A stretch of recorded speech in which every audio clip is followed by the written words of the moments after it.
Isang mapagpalang araw po sa inyong lahat, mga minamahal naming kapatid. Pagbati pong muli mula dito sa pambansang dambana di San Antonio de Padua, dito po sa Bayan ng Pila. Mga kapatid, ngayon po ay Martes sa loob ng 8 araw na pagdiriwang ng Pasko ng Pagkabuhay o yung tinatawag po na Octave of Easter. Kaya ngayon po ay Easter Tuesday.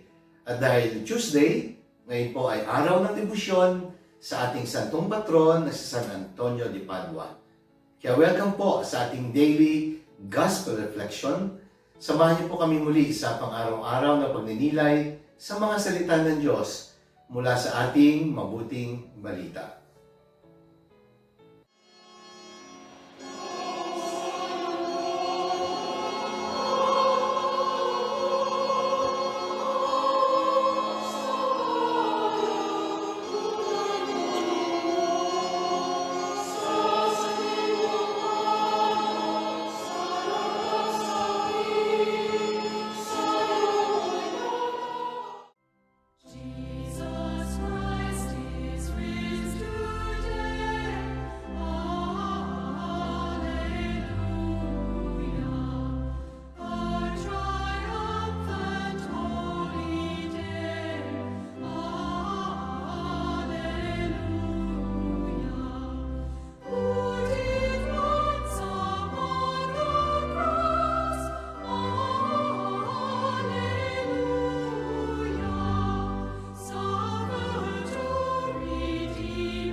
Mga kapatid, ngayon pong Easter Tuesday, araw ng Debosyon kay San Antonio de Padua, ang ating pong mabuting balitang pagninilayan ay mula sa Ebanghelyo ayon kay San Juan. Ito po ay mula sa 20 kabanata, mga talata 11 hanggang 18. Ang title o paksa na ibinigay ko po sa pagninilay na ito ay nagsasabing, Nakita, ngunit hindi agad nakilala. Mga kapatid, marahil po ay may mga taong magsasabi at madidinig ninyo na nagsasabi ng ganito. Pasensya na ha, kasi hindi agad kita nakilala. Ang ganda mo kasi lalo ngayon eh. Sorry, hindi agad kita nakilala. Kasi akala ko ikaw yung taong kinaiinisan ko. Kasi ganyan din ang suot niya nang makita ko siya kanina. O pwede rin po na may magsasabi sa inyo na pasensya na, hindi agad kita napansin at nakilala kasi malalim ang aking iniisip sa bigat ng aking problema. Pero nga po akong kilala na nagsabi na minsan ay hindi rin ako nakilala. Ang sabi niya, sorry nga pala, hindi agad kita nakilala kanina kasi feeling ko parang nagdidilim ang aking paligid dahil hanggang ngayon, hindi pa rin ako kinakausap ng dati kong kasintahan. Bigla na lang akong iniwan, siya ay nang ibang bansa, at nung siya bumalik, nalaman ko na lamang na meron na siyang iba. At ayaw na niya akong makausap man lamang o makita. Malungkot nga po naman, kung gano'n ang magiging karanasan. Sayang ang mga taong pinagsamahan. Mga kapatid, inilalarawan po ngayon sa ating mabuting balita ang tagpo ng pagpapakita ni Jesus sa babaeng alagad na si Maria Magdalena. Nakita niya ang ating Panginoong Jesus, pero hindi agad ito nakilala. Ano-ano po kaya ang posibleng dahilan bakit hindi agad nakilala ang Panginoon, bagamat ito naman ay totoong kanyang nakita? Pag-aralan po natin, suriin po natin. Meron pong ilang dalubhasa sa banal na kasulatan na nagsasabing kahit nakita ni Maria Magdalena ang Panginoong Hesus, ay hindi agad ito nakilala. Una po, Mary Magdalene was blinded by her deep sorrow. Malalim ang iniisip dahil sa bigat ng kalungkutan, and so she literally was blinded by her tears.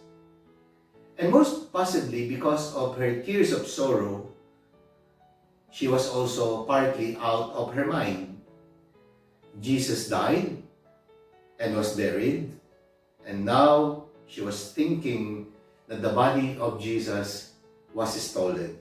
Kahapon nga po sa Ebanghelyo, nadinig natin na mga bantay kawal ay sinuhulan ng mga punong pari ng malaking halaga upang ikalat ang isang maling kasinungalingan. At ito ay ang balita na habang sila'y natutulog, dumating ang mga alagad ni Jesus at ninakaw ang kanyang bangkay. Kaya andun po yung usap-usapan na ang bangkay ni Jesus ay wala sa libingan sapagkat ito'y ninakaw. At marahil ito rin ang nasa isip ni Maria Magdalena. Pumunta siya sa libingan at ang nakita po niya ay isang libingang walang laman. At posibleng iniisip na baka totoo nga na ninakaw ang bangkay ni Jesus. Sino po ba naman ang hindi talaga mawiwindang kung ganoon ang naging karanasan? Isipin po ninyo, namatayan ka na, inilibing ang bangkay ng iyong mahal sa buhay, at ngayon ay nawawala sa libingan ang kanyang bangkay. Sabi nga nila, ano ba yan? Nakakalorki naman yan. Talagang ang hirap paniwalaan. Pangalawa, Mary Magdalene was talking to Jesus, and yet she was looking at the wrong direction. And possibly, she was looking at the empty tomb. Nakikipag-usap kay Jesus, pero sala naman ang tingin. Posibleng nakatalikod, o kaya naman ay nakatingin sa libingang walang laman habang nakikipag-usap kay Jesus. And Mary Magdalene, when he heard Jesus uttering her name, turned around and began to recognize Jesus. At napakalalim po ng kahulugan na ipinararating sa atin ng karanasang iyon. Tinawag ni Jesus si Maria sa kanyang pangalan, at nang lumingon si Maria Magdalena, nakilala niya ang Panginoon. Because this can also happen to us many times. We talk to God and yet we are looking at the wrong direction. And sometimes at the opposite direction.